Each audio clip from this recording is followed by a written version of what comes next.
Time नहीं है। Good afternoon बेटा। आज हम हमारे नेक्स्ट टॉपिक, हमने इससे पहले देखा था खाद्यान्न फसलें, मुद्रादायनी फसलें, नकदी फसलें। आज हम देख रहे हैं तिलहन फसलों के बारे में। किसके बारे में पढ़ रहे हैं? तिलहन फसलों के बारे में। तिलहन फसलों में पहली है मूंगफली।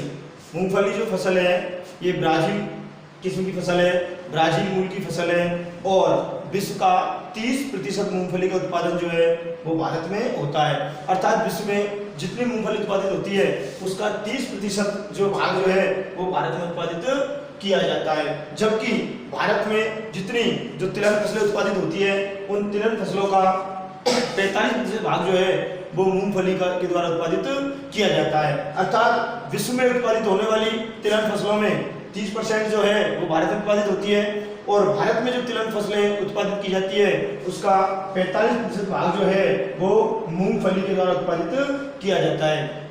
देश में मूंगफली की 85% जो पैदावार है, अर्थात देश में उत्पादित होने वाली मूंगफली की जो फसल है उसका 85% भाग जो है वो गुजरात नंबर 1 स्थान पर है, अर्थात सबसे अधिक गुजरात में, दूसरे नंबर पर आंध्र प्रदेश, तीसरे पर तमिलनाडु और चौथे स्थान पर महाराष्ट्र। अर्थात इन 4 जो राज्य हैं गुजरात, आंध्र प्रदेश, तमिलनाडु और महाराष्ट्र, इनमें 85% जो है मूंगफली की फसल पैदा की जाती है। जबकि राजस्थान में चित्तौड़, सवाई माधोपुर, भीलवाड़ा, जयपुर, गंगानगर, बीकानेर और हनुमानगढ़, इन जिलों में जो है मूंगफली की फसल पैदा की जाती है। अर्थात देश में गुजरात, आंध्र प्रदेश, तमिलनाडु और महाराष्ट्र, जबकि राजस्थान में चित्तौड़, सवाई माधोपुर, भीलवाड़ा, जयपुर, गंगानगर, बीकानेर और हनुमानगढ़। इस प्रकार मूंगफली जो है वो विश्व का 30% भारत में और देश की तिलहन फसलों में 45% योगदान रखती है। दूसरा है सरसों। सरसों जो है विश्व में जितनी सरसों उत्पादित की जाती है उसका 70% जो है सरसों है वो भारत में उत्पादित होती है। विश्व में उत्पादित होने वाली सरसों का 70% भाग जो है वो भारत में उत्पादित किया जाता है। और सरसों का भी तिलहन फसल का 35% स्थान रखती है, अर्थात 35% तिलहन के रूप में सरसों का भी योगदान है। देश की 85% सरसों, अर्थात भारत के अंदर जो सरसों उत्पादित की जाती है उसका 85% सरसों जो है वो उत्तरी भारत में उत्पादित की जाती है। कहाँ की जाती है? उत्तरी भारत में।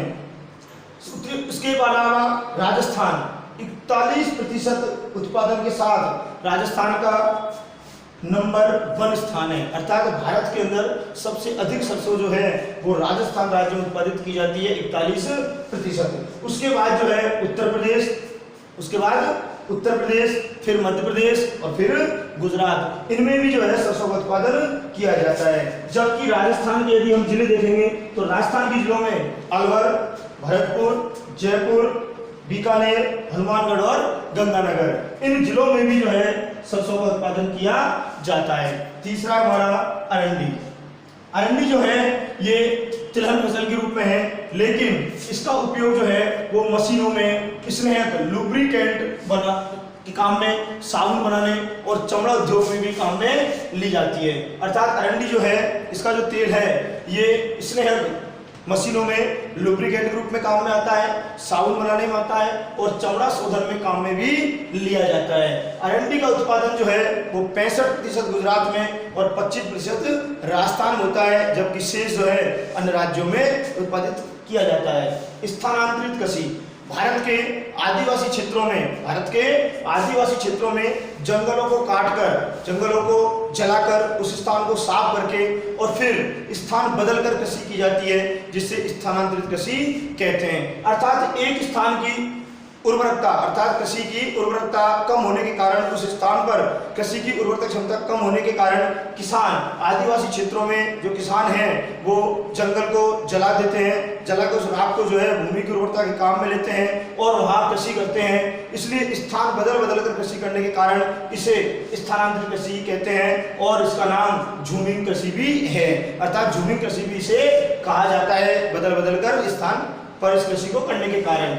सिंचाई, मिट्टी में नमी बनाए रखने के लिए कृत्रिम रूप से फसलों को जल प्रदान किया जाता है, जिसे क्या कहते हैं, सिंचाई। एक बार देखो, सिंचाई मिट्टी में नमी प्रदान या नमी बनाए रखने के लिए कृत्रिम रूप से फसलों को जल प्रदान किया जाता है, जिसे सिंचाई कहते हैं। अगला टॉपिक है भारतीय कृषि के सामने समस्याएं। भारतीय कृषि के सामने कौन कौन समस्याएं हैं? भारतीय कृषि के सामने सबसे मुख्य समस्या है मानसून पर निर्भरता। मानसून पर निर्भरता अर्थात भारतीय कृषि मानसून के ऊपर निर्भर है। यदि बरसात है, बरसात अच्छी होती है तो भारतीय कृषि अच्छी होती है। ये भारतीय कृषि के सामने एक बहुत बड़ी समस्या है, मानसून पर अत्यधिक निर्भरता, मानसून की अनिश्चितता, मानसून की अनियमितता। हम देखते हैं कई बार जो है लगातार और रेगुलर समय पर मानसून नहीं आता, कई बार मानसून जल्दी आता है, कई बार लेट आता है, जिससे भारतीय किसानों को या भारतीय कृषि को बहुत बड़ा नुकसान उठाना पड़ता है। तो मानसून पर निर्भरता, अनिश्चितता, अनियमितता, अकाल और सूखे की स्थिति, प्राकृतिक आपदाएं, कई बार बाढ़, भूकंप, त्रासदी, टिड्डियों का हमला, इस तरीके से कई बार बीमारियां, तो ये फसलों को नष्ट करती है। तो ये भारतीय किसानों के सामने एक बहुत बड़ी समस्या है, भारतीय कृषि के सामने बहुत बड़ी समस्या है। मानसून पर निर्भरता, अनिश्चितता, अनियमितता, अकाल और सूखे की स्थिति, प्राकृतिक आपदाएं और बीमारी। इसके अलावा अगला टॉपिक है किसानों के सामने समस्याएं, अर्थात भारतीय किसानों को किन समस्याओं का सामना करना पड़ता है। सबसे पहला है अशिक्षा। भारतीय किसानों के सामने एक बहुत बड़ी समस्या है अशिक्षा। अशिक्षा के कारण भारतीय किसान जो है उन्नत और अच्छी तकनीक को सीख नहीं पाते, अच्छी फसलों के बारे में जानकारी प्राप्त नहीं कर पाते, अच्छी किस्म के बीज जो है वो अपने उत्पादन में काम में नहीं ले पाते। अशिक्षा के साथ ऋणग्रस्तता, भारतीय किसानों के सामने ऋणग्रस्तता भी बहुत बड़ी समस्या है, क्योंकि कृषि में अच्छी पैदावारी नहीं होने के कारण किसान जो है ऋण लेता है अपने परिवार और अपने भरण पोषण के लिए, अपने जीविकोपार्जन के लिए उसे ऋण लेना पड़ता है, और ऋणग्रस्तता जो है वो किसान के सामने बहुत बड़ी समस्या है। इसके अलावा है पुरानी मशीनें। आज हम देखते हैं कि भारत में जो है अधिकांश जो है किसान है, अधिकांश जगहों पर खेती जो है वो पुरानी मशीनें और पुरानी तकनीक के द्वारा की जाती है।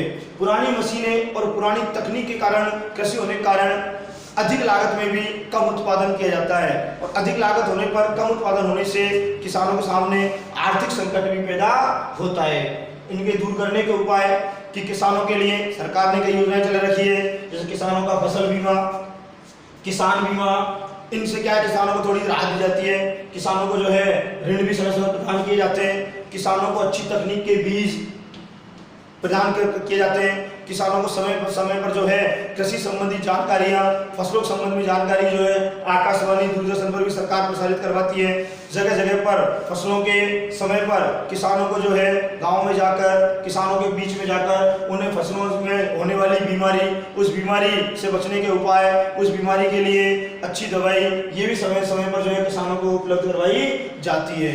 ये सभी उपाय यदि अपनाए जाएं तो भारतीय कृषि और भारतीय किसान दोनों के सामने जो समस्याएं हैं उन्हें, उनका निदान किया जा सकता है, उन्हें दूर किया जा सकता है। इस प्रकार हमारे टॉपिक मूंगफली, सरसों, अरंडी, स्थानांतरित कृषि, सिंचाई, भारतीय कृषि के सामने समस्याएं, भारतीय किसान के सामने समस्याएं और उन्हें दूर करने के उपाय, ये हमारा टॉपिक। इससे आगे जो है अभी हम अगले नेक्स्ट देखते हैं। धन्यवाद।